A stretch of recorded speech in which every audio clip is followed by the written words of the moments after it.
Welcome to Dronacharya IAS YouTube channel. So today is 1st January and I wish you all a very happy new year. तो चलिए देखते हैं कि आज के हमारे 1st जनवरी के द हिंदू न्यूज़पेपर में वो ऐसे कौन कौन से न्यूज़ आर्टिकल्स हैं जो UPSC preparation point of view से हमारे लिए इम्पॉर्टेंट है। वेल आज हम सबसे पहले बात करेंगे रेड सी क्राइसिस में जो हूथी रेबल्स हैं जो वहाँ पे कमर्शियल शिप्स को अटैक कर रहे हैं। वेल इनकी 3 वेसल्स को यूएस नेवी ने डिस्ट्रॉय कर दिया है, सिंक कर दिया है। तो इसकी डिटेल्स को हम फॉलो करेंगे and then will talk about ABPS system, ठीक है, Aadhaar based payment system for MG NREGA scheme. तो basically Mahatma Gandhi national rural employment guarantee scheme के तहत ABPS सिस्टम के थ्रू जो वेजेस दी जाएंगी, जो पेमेंट्स होंगी, उसकी डिटेल को हम यहाँ पे डिस्कस करेंगे and then will also talk about sovereign gold bonds in this video and then किस तरह एरोमेटिक क्रॉप्स हमारे इंडिया के कुछ रेनफेड एरियाज़ में लाइवलीहुड के लिए एक बहुत अच्छा सप्लीमेंट है, एक डाइवर्सिफिकेशन के लिए एक बहुत अच्छा ऑप्शन है। वो एक केस स्टडी हम यहाँ पे देखेंगे and then again will talk about broadcasting services regulation bill. हम इसे बहुत बार बात कर चुके हैं इस पर पर्टिकुलर बिल की और आज के पेपर में एक एक्सप्लेनर आर्टिकल आया है। तो ब्रीफली इसके जो मेजर हाईलाइट्स हैं वो भी हम इस वीडियो में कवर करेंगे। So let's begin with it. तो चलिए शुरुआत करते हैं। आज का हमारा पहला न्यूज़ आर्टिकल इंटरनेशनल रिलेशंस या फिर इंटरनेशनल ऑर्डर पर्सपेक्टिव से बहुत इंपॉर्टेंट है। आज हम बात करने वाले हैं रेड सी क्राइसिस के बारे में।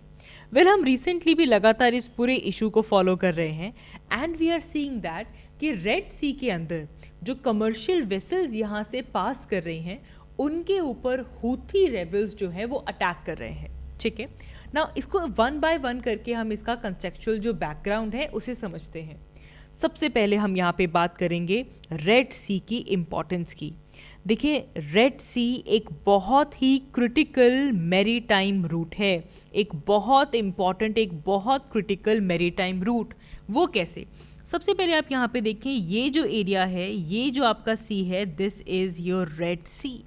ये जो लीनियर सी आपको यहाँ पे नज़र आ रहा है, this linear sea is Red Sea. और ये बहुत क्रिटिकल लिंक है किस किस के बीच में?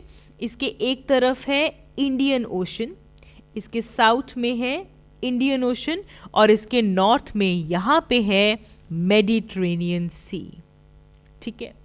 अब देखिए ये बहुत इंपॉर्टेंट है। कैसे? मेडिटेरेनियन सी से अगर इंडियन ओशन की तरफ आना है तो रेड सी से होते हुए पास किया जाता है और वाइस वर्सा इंडियन ओशन से मेडिटेरेनियन सी की तरफ जाने वाला जो शॉर्टेस्ट रूट है और जो सबसे क्रिटिकल रूट है, that is through red sea. So therefore it is very very very critical maritime route. और यहाँ पे तो आगे चल के हम देखते हैं कि इजिप्ट में यहाँ पे हमारे पास सुएज कनाल भी है और जब से सुएज कनाल बनी, इंडियन ओशन और मेडिटेरेनियन सी के बीच का जो लिंक है वो शॉर्टेस्ट लिंक की तरह ये मैरीटाइम रूट एक इम्पॉर्टेंट रूट बन जाता है।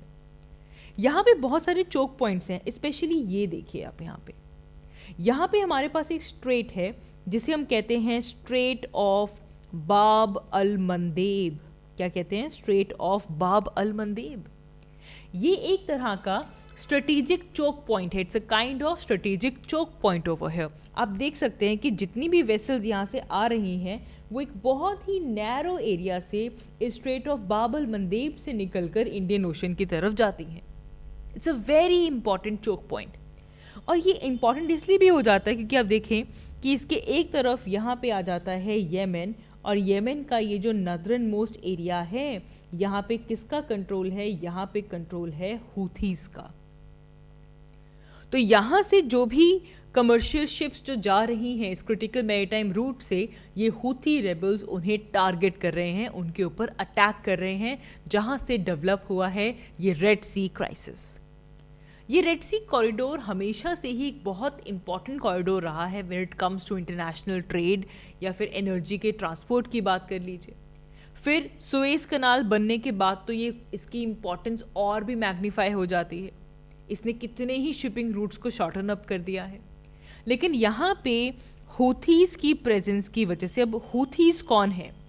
हूथीज एक जैदी शिया मुस्लिम ग्रुप है जो कि येमेन के नदरन पार्ट में है।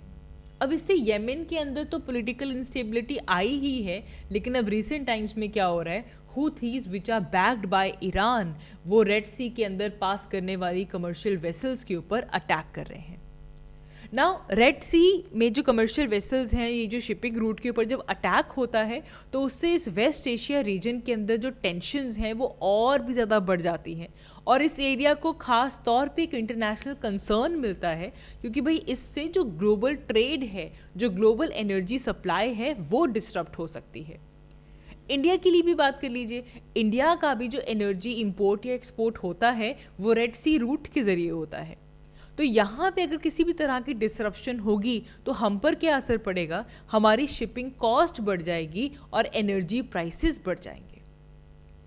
ठीक है, तो अब इसके चलते अब लेटेस्ट अपडेट क्या आया है, अपडेट ये है कि यूएस नेवी के हेलीकॉप्टर्स ने हूथी रेबल्स की 3 वेसल्स के ऊपर अटैक कर दिया और उनको रेड सी के अंदर डुबा दिया। वो वेसल्स जो कि बाकी कमर्शियल शिप्स के ऊपर अटैक कर रहे थे, उन्हें यूएस नेवी ने सिंक कर दिया है, and therefore you can see the headline as well, it says that US navy sinks 3 Houthi vessels. ठीक है जी, अब देखिए इतना इंपॉर्टेंट है ये, हम इंडिया के पर्सपेक्टिव से अगर हम बात करें तो इंडिया का बहुत बड़ा पोर्शन में जो ऑयल इंपोर्ट्स हैं वो रेड सी के रूट के ज़रिए होते हैं। तो अब इस क्राइसिस से क्या होता है, हमारी इंडिया की जो एनर्जी सिक्योरिटी है, हमारी जो इकोनॉमिक स्टेबिलिटी है, ये डायरेक्टली इसके ऊपर इम्पैक्ट करता है। अब इसे लेकर इंडिया ने भी रिस्पॉन्ड किया। इंडिया ने अपने जो गाइडेड मिसाइल डिस्ट्रॉयर्स हैं उनको इस एरिया के अंदर डिप्लॉय किया, and India showcased, India demonstrated that we are committed to safeguard our maritime interest. हमारी जो सिक्योरिटी है ट्रेड रूट्स के अंदर, हम उसे सेफगार्ड करने के लिए तैयार हैं, और जिसके चलते इंडिया ने यहाँ पे अपने गाइडेड मिसाइल डिस्ट्रॉयर्स जो हैं उनको डिप्लॉय किया। जिस तरह इंडिया के ऊपर इफेक्ट होता है वैसे ही ग्लोबली भी इफेक्ट होता है।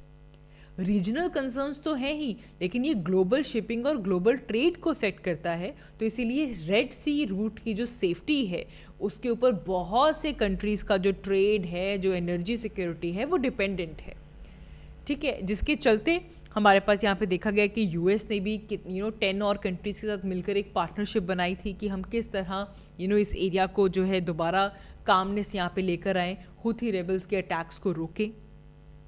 तो रेड सी क्राइसिस एक कॉम्प्लेक्स इशू है, इसके बहुत ही फार रीचिंग इम्प्लीकेशंस हैं।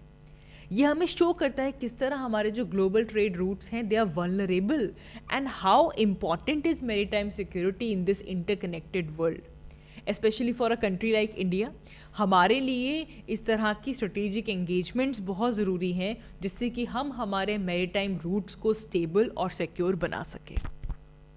आगे बढ़ते हैं, हमारा next news article governance perspective से इम्पॉर्टेंट है। यहाँ पे हम बात कर रहे हैं ABPS की, ABPS फॉर MG नरेगा और Mahatma Gandhi national rural employment guarantee scheme. ठीक है, अब सबसे पहले डिकोड करते हैं what is this ABPS। ABPS होता क्या है, याद रखेंगे ABPS is Aadhaar based payment system. ABPS is Aadhaar based payment system. ठीक है, आधी बात तो यहीं से समझ में आ गई। Aadhaar based payment system ABPS basically एक ऐसा मैकेनिज्म है जिसके through Mahatma Gandhi national rural employment guarantee scheme के तहत जो भी वर्कर्स काम करते हैं उनको उनकी वेजेस जो हैं वो उनके आधार के साथ लिंक्ड बैंक अकाउंट में ही मिलेंगी।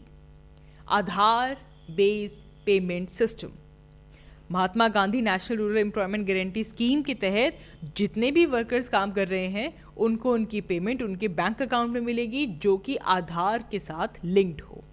ठीक है, that is what we are talking about. अब यहाँ पे अपडेट क्या है, देखिए अपडेट ये है कि आज से न्यू ईयर से अब से जितनी भी पेमेंट्स होंगी वो ABPS सिस्टम के थ्रू होंगी। अब ABPS सिस्टम में क्या है कि जो आधार डिटेल्स हैं वर्कर्स की उनको उनके जॉब कार्ड के साथ लिंक करना होगा, एंड उसके बाद उनके जो आधार के साथ लिंक्ड बैंक अकाउंट है वहाँ पे पेमेंट्स आएंगी। अब एम क्या है इस चीज़ का, ABPS सिस्टम लाने का मेन एम क्या है? देखिए सिंपल एम है कि हमारा जो वेज पेमेंट्स हैं उनको इसके थ्रू स्ट्रीमलाइन करने की कोशिश की जा रही है कि एक तो इसमें स्ट्रीमलाइनिंग आ जाए, सेकेंडली ट्रांसपेरेंसी लेकर आने की कोशिश है कि जो भी फ्रॉड के चांसेस जो हैं वो रिड्यूस हो जाएं, वो ज़ीरो हो जाएं, बिल्कुल ट्रांसपेरेंट तरीके से जो वर्कर्स हैं जो एमजी नरेगा के अंदर काम कर रहे हैं उनको उनकी पेमेंट्स मिलें, पेमेंट्स को स्ट्रीमलाइन किया जाए, ट्रांसपेरेंसी हो और फ्रॉड की जो केसेस हैं वो ख़त्म हो जाएं। That is the aim of ABPS system. अब एबीपीएस वेज पेमेंट के लिए वर्कर के पास उसका जॉब कार्ड होना चाहिए जो कि बैंक अकाउंट, जिसमें आधार कार्ड से लिंक जो बैंक अकाउंट है उसके साथ लिंक्ड होना चाहिए। और साथ ही में ये भी डिमांड है कि जो national payment corporation of India है वो भी इसके थ्रू क्या हो, कनेक्टेड हो। अब इस आर्टिकल के अंदर भी ये हाईलाइट किया जा रहा है कि इससे एक दिक्कत ये आ रही है, कंसर्न ये आ रही है कि जो आधार मैपिंग है एनपीसीआई के साथ, national payment corporation of India के साथ, उसमें फेलियर हो सकता है, आ रहा है, जिसकी वजह से या तो पेमेंट्स रिजेक्ट हो सकती हैं या फिर इवन वर्कर्स के जो जॉब कार्ड्स हैं वो भी डिलीट हो सकते हैं। And that is what has been said over here as well. कितने ही ऐसे लोग हैं, अराउंड 7.6 करोड़ जॉब कार्ड्स ऐसे हैं जो कि अप्रैल 2022 से लेकर अभी तक डिलीट हो चुके हैं। And also there are so many registered workers और so many active workers who are not getting eligible under this new ABPS system.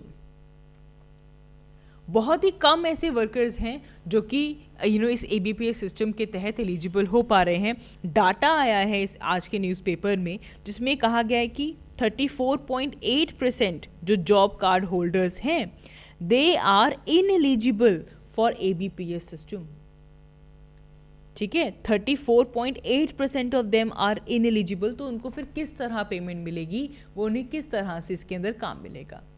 तो इस इन एलिजिबिलिटी से होगा क्या, अगर कोई वर्कर है वो एबीपीएस सिस्टम में एलिजिबल नहीं हो रहा तो उनको उनकी वेज नहीं मिलेगी। ठीक है, और जो भी स्टिपुलेशंस उनको मिलती हैं एज अ वर्कर हर 15 दिन के बाद उनको वो नहीं मिल पाएगा। तो ये एक बहुत बड़ा इसका कॉन्सिक्वेंस है। हालांकि एबीपीएस सिस्टम के जो एम है that is very in the good faith. इस सिस्टम के थ्रू ट्रांसपेरेंसी लेकर आने की कोशिश है कि डायरेक्टली जो पेमेंट है जो बेनिफिशियरी है उसके सीधा बैंक अकाउंट में पहुंचे, किसी भी तरह का जो मिडिल मैन है वो यहाँ पे ना हो, मिडिल मैन किसी भी तरह का फ्रॉड ना यहाँ पे कर सके, सीधा जो पेमेंट है वो कहाँ पे जाए, बैंक अकाउंट में जाए। ट्रांसपेरेंसी लेकर आने की कोशिश है और इससे क्या होगा, एफिशिएंसी भी बढ़ेगी। एफिशिएंसी कैसे, फास्टर पेमेंट्स होंगी। अब जब डायरेक्टली पेमेंट ऑनलाइन जानी है बैंक अकाउंट में तो डायरेक्ट ट्रांसफ़र होगा, फास्टर पेमेंट्स होगी। और साथ ही में डिजिटल रिकॉर्ड के थ्रू ये जो पेमेंट्स हो रही हैं आप इनको इजीली ट्रैक भी कर सकते हैं, आप इन पेमेंट्स को ऑडिट भी कर सकते हैं, जिससे कि अकाउंटेबिलिटी भी बढ़ती है। तो ट्रांसपेरेंसी, एफिशिएंसी, अकाउंटेबिलिटी ये सब इंक्रीज होते हैं एबीपीएस के थ्रू। लेकिन येस डेफिनेटली इसके कुछ हमारे पास ग्लिचेस भी ऐसे हैं, जैसे कि टेक्निकल ग्लिचेस आ जाते हैं। अब आधार मैपिंग अगर नहीं हो पाई तो इससे पेमेंट फेलियर हो जाता है। कितने ही वर्कर्स ऐसे हैं, 7.6 crore workers they have lost their job cards because of inconsistency in the mapping. Job card delete हो गया। There are so many workers who are not that technically adept or those who don't have proper documentation, उनको payment ही नहीं मिल पाएगी, वो eligible ही नहीं हो पा रहे हैं। And also there is a lot of pressure on workers as well कि वो किस तरह से खुद को एबीपीएस के साथ एलिजिबल कर लें, एम्प्लॉयमेंट कर लें। इसको लेकर उनके ऊपर स्ट्रेस है और वर्कर्स जो हैं वो एक अनफेमिलियर से प्रोसेस के थ्रू भी गुजर रहे हैं। तो इसीलिए it is very essential for government कि ये जो भी कंसर्न्स हैं उनको प्रॉपरली एड्रेस किया जाए, ताकि ये जो ट्रांजिशन, देखें अब एम तो बिल्कुल सही है कि हमें ट्रांसपेरेंसी चाहिए, हमें एफिशिएंसी बढ़ानी है, हमें अकाउंटेबिलिटी लेकर आनी है। So aim of this scheme is very good. तो जो भी कंसर्न्स हैं यहाँ पे उन्हें एड्रेस किया जाए और इस ट्रांजिशन को एमजी नरेगा के वर्कर्स के लिए स्मूथ बनाया जाए, प्रॉपर कम्युनिकेशन हो, अवेयरनेस कैंपेन्स लगाए जाएं और ग्रीवियंस रिड्रेसल मैकेनिज्म बनाया जाए, जिससे कि सक्सेसफुली ये जो सिस्टम है इसकी इम्प्लीमेंटेशन हो सके। हालांकि 5th एक्सटेंशन मिली थी इसकी डेडलाइन को और अब से न्यू ईयर से जो वेजेस हैं वो एबीपीएस सिस्टम के थ्रू दी जाएंगी। आगे बढ़ते हैं। हमारा next news article agriculture perspective से बहुत इंपॉर्टेंट है। यहाँ पे हम बात कर रहे हैं उड़ीसा की, ठीक है ना। उड़ीसा की अगर हम एग्रीकल्चर कंडीशंस देखें तो यहाँ पे मेनली जो एग्रीकल्चर होता है वो रेन फेड एग्रीकल्चर है, ठीक है। That's a kind of rain fed agriculture. Rain fed agriculture region होने की वजह से वैसे भी फार्मर्स के लिए बहुत डिफ़िकल्टी हो जाती है विद द चेंजिंग क्लाइमेट, और जिस तरीके से जो ड्राई स्पेल्स हैं वो इंक्रीज़ हो रहे हैं, जो रेन फेड एग्रीकल्चर है वो उतना प्रोडक्टिव नहीं रह पाता। लाइवलीहुड यहाँ पे जो है वो खतरे में आ जाता है। और प्लस उड़ीसा का ये जो एरिया है यहाँ पे जो नेचुरल रिसोर्सेज हैं वो भी स्कार्स हैं, लेकिन इस एरिया के अंदर एक हाई होप्स जो हैं वो राइज हो चुकी हैं because of some high value aromatic crops. यहाँ पे कुछ हाई वैल्यू एरोमेटिक क्रॉप्स लगाई जा रही हैं, साथ ही में फ्लोरिकल्चर यहाँ पे किया जा रहा है, जिससे कि इस एरिया के अंदर उनके लाइवलीहुड को सप्लीमेंट करने के लिए एक बहुत अच्छा ऑप्शन आ चुका है। एरोमेटिक प्लांट्स को इंट्रोडक्शन यहाँ पे की गई है, जिससे कि जो वहाँ पे ट्राइबल पॉपुलेशन है वो अपने कल्टीवेशन को डाइवर्सिफाई कर पा रहे हैं, और इसके लिए इनको हेल्प कर रहे हैं CIMAP, which is central institute of medicinal and aromatic plants. इन्होंने यहाँ पे different variety of aromatic plants जो हैं वो डेवलप किए हैं, इंट्रोड्यूस किए हैं, जैसे कि मेथनॉल मिंट यहाँ पे आया है, rosemary, patchouli, damask roses, chamomile and geraniums. कुछ इस तरीके की जो डाइवर्सिफाइड जो एरोमेटिक प्लांट्स हैं उन्हें यहाँ पे इंट्रोड्यूस किया गया है। और साथ ही में उड़ीसा का ये जो क्लाइमेट है that is very much favourable for these kind of aromatic crops as well. और साथ ही में यहाँ पे एक बहुत अच्छा फॉर्च्यून उड़ीसा की इस पॉपुलेशन को मिल पाएगा। अच्छा, ये जो ऑर्गेनाइजेशन की हम यहाँ पे बात कर रहे हैं, central institute of medicinal and aromatic plants, ये बेसिकली इस्टेब्लिश किया गया था कुछ 1959 के टाइम पे। तब इसका अलग नेम था, तब इसको central Indian medicinal plant organisation बोलते थे, लेकिन फिर इसको रीनेम किया गया as central institute of medicinal and aromatic plants in 1979, ठीक है। याद क्या रखना है आपने, बहुत बार पूछ लिया जाता है यूपीएससी में, इसका जो हेड क्वार्टर है CIMAP का जो हेड क्वार्टर है that is located in Lucknow. कहाँ पे लोकेटेड है? लखनऊ में लोकेटेड है। और साथ ही में यहीं पे national gene bank of medicinal aromatic plants भी यहीं पे है, ठीक है। जो सीड जीन बैंक होता है, टिश्यू बैंक, DNA बैंक, वो सब यहाँ पे है, ठीक है। याद रखेंगे आप ये बात कि इसका हेड क्वार्टर लखनऊ में है। फाइन। सो एरोमेटिक, अब सपोज करें you are writing about crop diversification, you are writing about the problems of the rain fed agriculture, तो वहाँ पे आप इस एग्जाम्पल को साइड कर सकते हैं कि किस तरह इस तरह के हाई एरोमेटिक प्लांट्स भी एक अच्छा सप्लीमेंट हो सकते हैं in these kind of areas, और जिससे कि जो लाइवलीहुड है वो हम सिक्योर कर सकते हैं। आगे बढ़ते हैं। हमारा next news article economy perspective से इम्पॉर्टेंट है।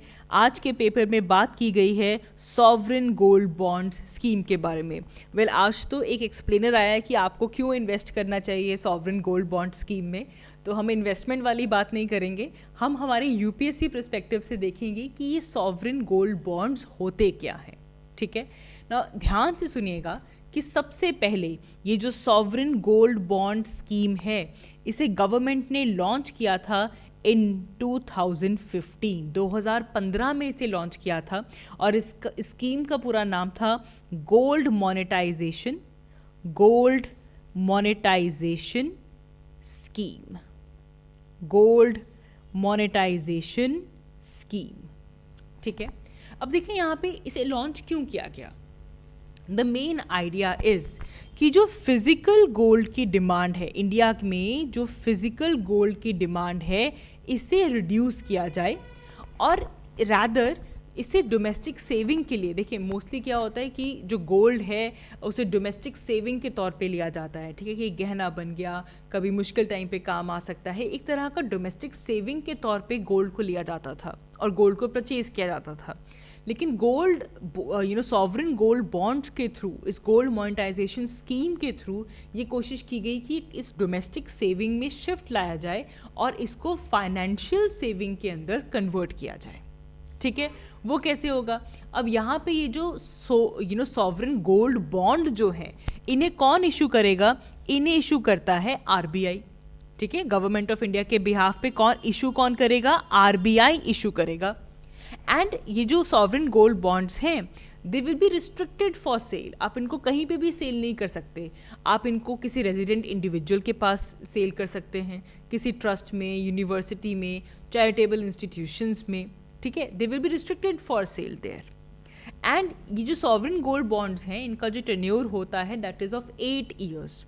और यहाँ पे ऑप्शन भी होता है कि आप प्री मैच्योर 5 साल के बाद जो रिडम्पशन है वो आप कर सकते हैं। मिनिमम आप 1 ग्राम जो गोल्ड है वो बाय कर सकते हैं। अब देखिए इसका फ़ायदा क्या है।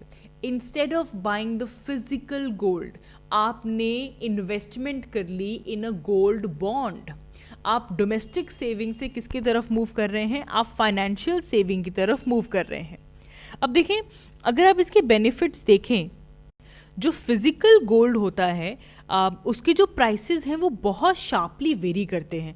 बहुत ही शॉर्ट पीरियड ऑफ टाइम में ये राइज करते हैं, ड्रॉप करते हैं, और एक रिट्रीट जो है वो बहुत क्विकली यहाँ पे हमें देखने के लिए मिलता है।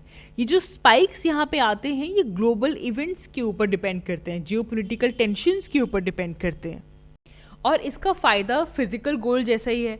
आप इन बॉन्ड्स को अगर किसी ने लोन लेना है तो वह एज अ कोलेट्रल के तौर पे यूज़ कर सकते हैं, ठीक है। इससे जो कैपिटल गेन्स आते हैं, जो कैपिटल गेन टैक्स जो आता है रिडम्पशन से, उसे यहाँ पे एग्जेम्प्ट किया गया है कि अगर कोई पर्सन सॉवरेन गोल्ड बॉन्ड में इन्वेस्ट करता है और वहाँ से उनको जो भी गेन्स होते हैं उनको यहाँ पे एग्जेम्प्ट किया गया है, ठीक है। और ये जो रिडेम्पशन है, this is basically the act of an issuer to repurchase a bond before maturity.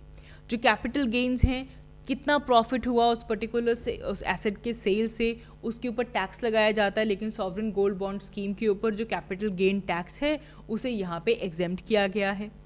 Moving ahead, आज के हमारे न्यूज़पेपर में एक एक्सप्लेन्ड आर्टिकल आया है which talks about the regulation of OTT platforms through the broadcasting regulation bill, जो कि recently हमारी लोकसभा के अंदर पास हुआ है, ठीक है। ना देखें यहाँ पे this is kind of a repetition of the topic. हम पहले भी बहुत बार इस टॉपिक के ऊपर बात कर चुके हैं।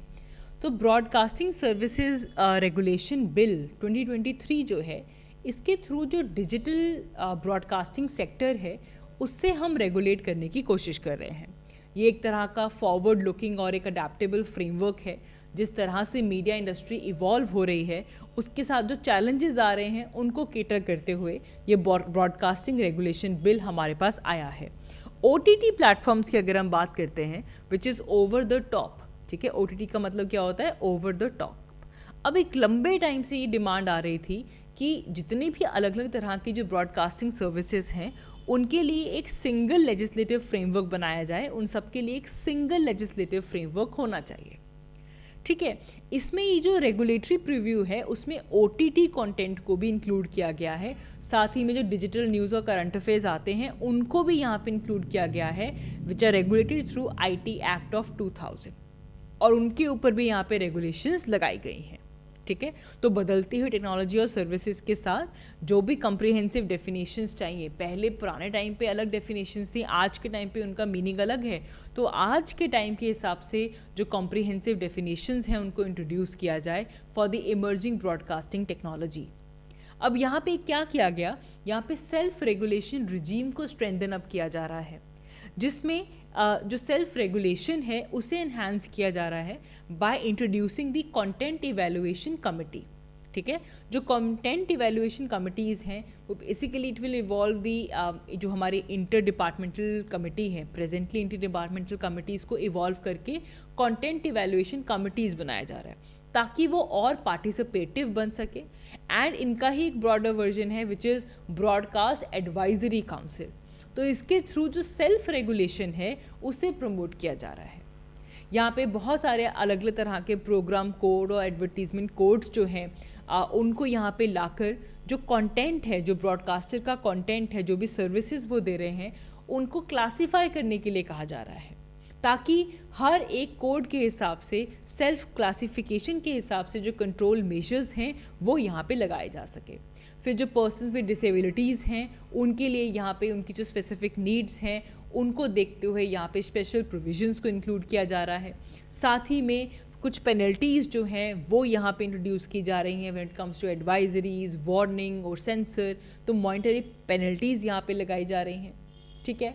और इक्विटेबल पेनल्टीज़ यहाँ पे इंट्रोड्यूस की जा रही हैं, टेकिंग इनटू अकाउंट कि जो इन्वेस्टमेंट कितनी है इस ब्रॉडकास्टर के पास इस सर्विस के ऊपर, इसका टर्नओवर कितना है, इस एंटिटी की फाइनेंशियल कैपेसिटी कितनी है, उसके हिसाब से जो पेनल्टीज़ हैं वो लगाई जा रही हैं।